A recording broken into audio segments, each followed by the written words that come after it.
Okay, so this is the second time trying to record this. I was recording and then someone called and I had to start over. It was raining too. I kind of liked it. That was like initially why I started recording, was because I wanted to capture the rain. Maybe it'll start again because it's been raining off and on. But yeah, I'm gonna try to make this short because I really do have to go practice. I have clients coming Friday and Saturday. Um, yeah, I initially thought I had a group of three on Friday, a party of three, but it turned out it was like party of two, and then another person was just gonna be by themselves. So I don't, fortunately I was able to get in touch with her, and she pushed it. I was able to get it to postpone till a week later. So rather than this Friday, it'll be next Friday. So I have time to work on her set. She's been real cool, like sending me music, and it's a trip like that. I have so many clients where they give me a list of music and I explore it. I go through it, I explore the artists. I try to, let's say if they say specific songs, um, if possible, I nail them. If not, in the sense that I find a different song by that artist that lends itself to what I do or whatever a little bit better. So, so yeah, it's I don't know if you can hear. It's kind of raining still. It was hailing a little while ago actually. So yeah, I talking about, let's say, like what I do, right? Like I guess to a lot of people it'd be kind of uh, a trip to see something so different, unusual. People often wonder, like, oh, how do you do it? And truthfully, it's just one of those things. It's become a habit. This is what I do, and I've been doing it for so long. And it's one of those things where, like, it kind of goes without saying, but like, the more you prepare and practice and improve, the easier it gets to.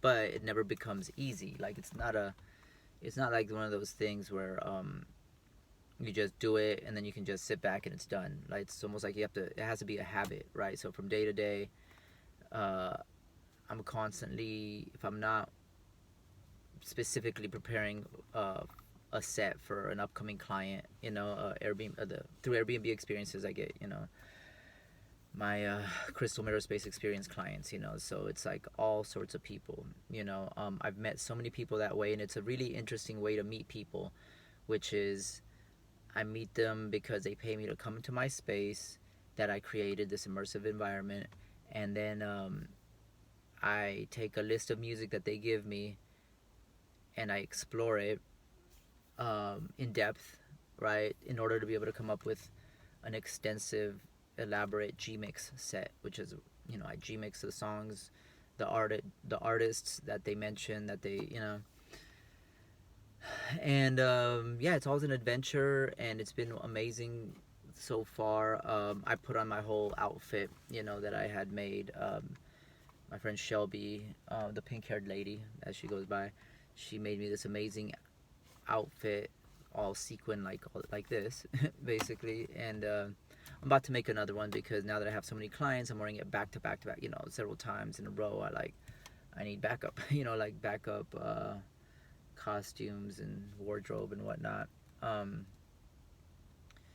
yeah, it's great. Like I couldn't imagine not having done this.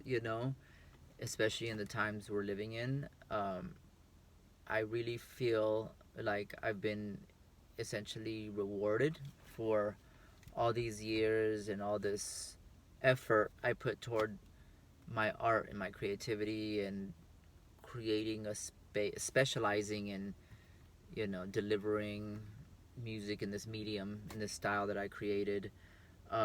It's been a huge blessing, and it's really, taught me the importance of, it's re-taught me over the years, over the last 2 decades, 19 years that I've been a full-time performer.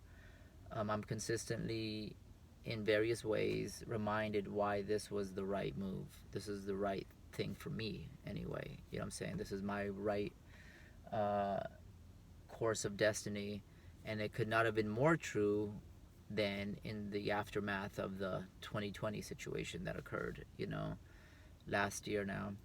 Um, it really, really showed me in so many ways. It really highlighted that good thing I didn't trust the system. Good. There were so many people, right? They trusted the system. They did what they were supposed to do, and then from one day to the next, they were completely blindsided, and everything. So many elements of their life that they took for granted. It was like no reason not to, in a way, right?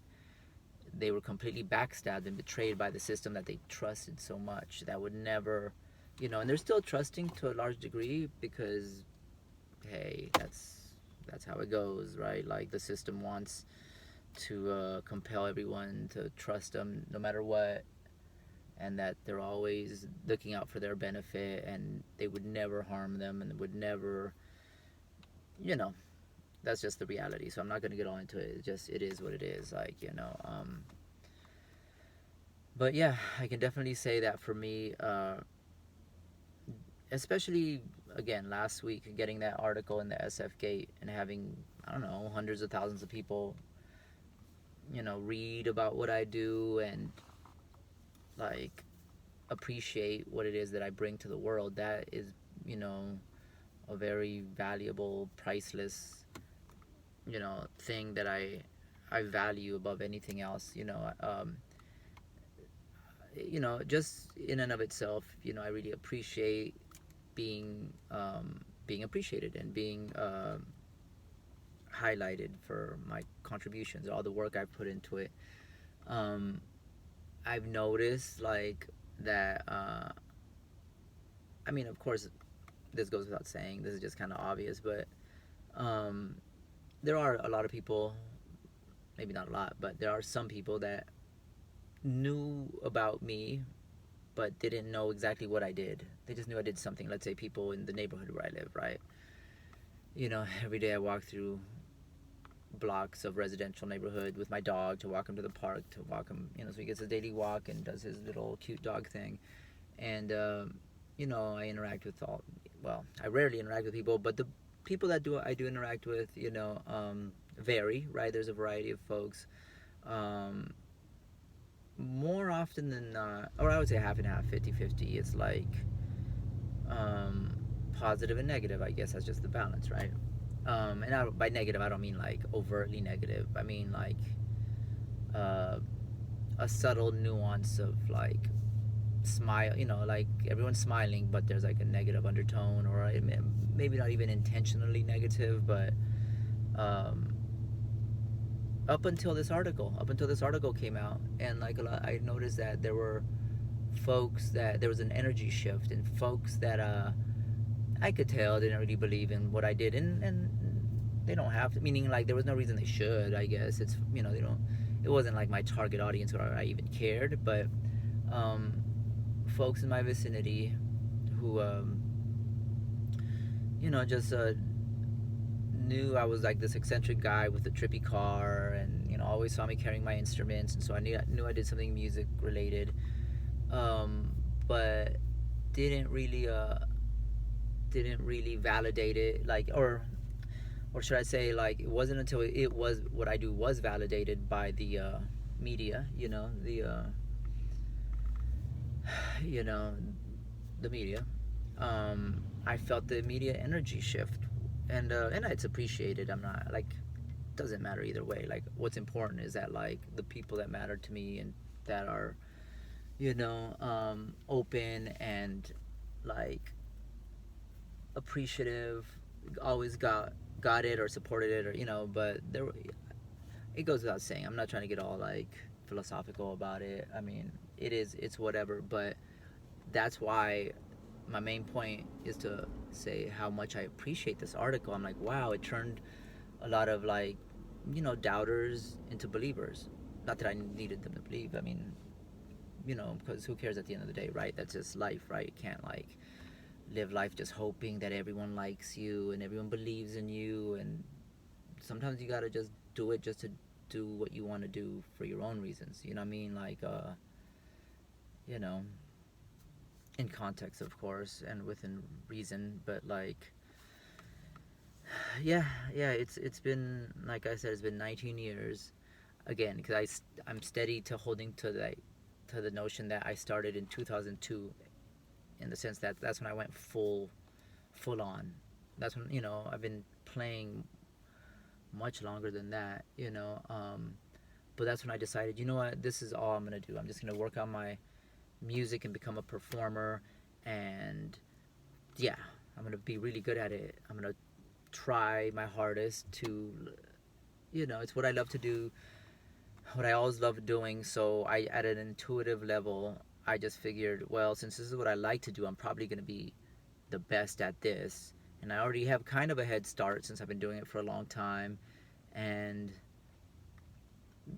yeah, it's one of those things. It's kind of, it's sort of like a philosophical question of like, you know, um, a lot of people reach the crossroads, right? And not to get all the guitarist Jack Johnson, or is that the boxer? The first black heavyweight boxer, I think, was Jack Johnson. Um, it's the one who sold his soul to play blues guitar all good. Damn, I'm blanking out. One of those Johnsons. Anyway, so maybe they were both named Jack Johnson. I forget. But the point is that wow, 20 years almost into it, and it's always, I've always known in my heart that this is what the right thing, because I couldn't think of an alternate thing I'd rather be doing. And most of those things in the time of post 2020, you know, it even more reiterates that, like, wow, like, not only did I improve beyond anything I could have ever even imagined by having to do it day in, day out constantly, but I eventually found a way to monetize it in such a unique way that was eventually validated by the, by the media, by the general consensus. The general, I guess the media sets the general consensus. Like, so if the media says it, that's true at all levels. I mean, I guess that's the reality we live in, and our interaction with the media and social media is now like the like in Lord of the Rings, the ring that makes bro's eyes bug out. That's how people are towards the media, towards the social media. It's kind of interesting, sociologically speaking, like how people are so intertwined with media, from the micro to the macro. From the macro being like the mainstream multi-billion-dollar mind control industry, and the micro meaning their social little, personal like networks of that matter to them and whatnot. But yeah, it's yeah, a lot of people have always come to me and told me what they wish they did, you know, what they would love to do. And uh, I would get that a lot, even back in the day when I used to busk in the street, and on the sidewalk. Um, you know, I noticed a pattern where people would express to me the thing that they love doing, what they had dedicated their life to do, or what they wish they had dedicated their life to, or what they're still considering, you know. And so in my mind, it kind of, at some level, it kind of spoke to the the genie story, right? Where it's like people tell you their wishes, and so that's been interesting, that whole dynamic, people tell me, I guess, what I do, since they see that clearly I went for it, clearly, um, regardless of what it is, that I did exactly what I wanted to do in a way that was by no means prescribed by the society at large in the onset, like in the beginning, you know what I mean? In particular, but over time, more and more, the universe wrapped around my vision, and it ended up, really, really rewarding me, I think, for, just in general, because I do actually do something unique and different, but now it's a service to people, because now people have been denied the ability to enjoy live music and enjoy artistry, and like especially this immersive, completely immersive artistry where I create this room, this completely tripped out thing that they walk into, and then they perceive and witness like playing in such a unique way, performance. It's almost like performance art, like on demand performance art, you know, musical orchestration, all that stuff, live looping, innovation, guitar playing, reimagination, and um, interpretation, reinterpreting of like their favorite music, mashed up in a completely unique way. So okay, so I better end this because I really do gotta go practice a lot. I take a lot of notes in my iPod Touch, which is like in order, it's like I have to do hours of practice, and then to make it count, take notes. So that's one takeaway I've gotten from now that I've kind of moved into a much more professional, if I can even call it that, gig. Um, it's like I can't mess around. I'm like, okay, now I'm having client after client after client. I'm gonna have to write down, you know, um, yeah, that's something I always slacked on, was like writing down my process, and because it's like oftentimes, especially I'll be practicing and it'll be grueling where I'm like, okay, I'm tired now. But like I have to fight the laziness of like, okay, I'm gonna stop and I'll write down just exactly what I just did. Not exactly, but like a shorthand of like, okay, so this keyboard setting is this, that, and the other, and then it goes to this, that, and the other, and I have to like write that down. And even if I think like, oh, I got it, a day later, I don't like, or a few hours, an hour later, I'm like, wait, did I, and so for my clients, for it to flow and be on point, it's like gotta be uh, to be well orchestrated. It has to be, um, structured. Like I have to be able to see it and like make that connection. Like even if it's just for, even if I practice it enough that I memorized it, just the knowledge that I don't have to be all tense and on edge of like, I think, let me use my brain. I mean, it's such a my performances when I do all this live looping and all this remembering I have to do, and all this interpretation. I mean, it's like so many different kinds of remembering. So I have to remember what key that song is in, and what layers to bring in out in what order, what the lyrics are, and what, just random things, right? So that's what I'm gonna be doing. It's I kind of got a late start. I've been working on it, but it's I'll probably be here till like, I'm trying not to make it too late, but at least till midnight I'll be playing. So yeah, 8:30 to midnight, or 1 a.m. actually, probably.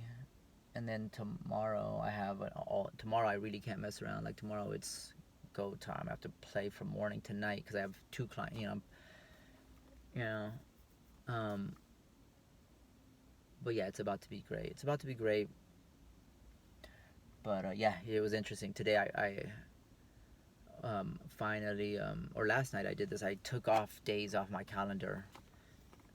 My availability, I had to like remove a bunch of availability because just my calendar just filling up too much with too many clients back to back. I was like, oh my god, how am I supposed to prepare all this? This is crazy. But it's like I know I can, but it's like, oh gosh, okay, like I'm literally gonna have to play for like, I mean, each client I probably play for a good 5-6 hours on their set before I'm like, okay, I got, not in a row, but like at least some more. But or like, I don't know, I'm like preparing for for multiple clients at once, and so anyway, so that's about 20 minutes of me, you know blabbering about it. So I'm gonna go get started on my practice, but I just wanted to speak a little bit about my process, and just the philosophy of going for what you want and why. Just my example. And yeah, all right. Well, good night. Peace.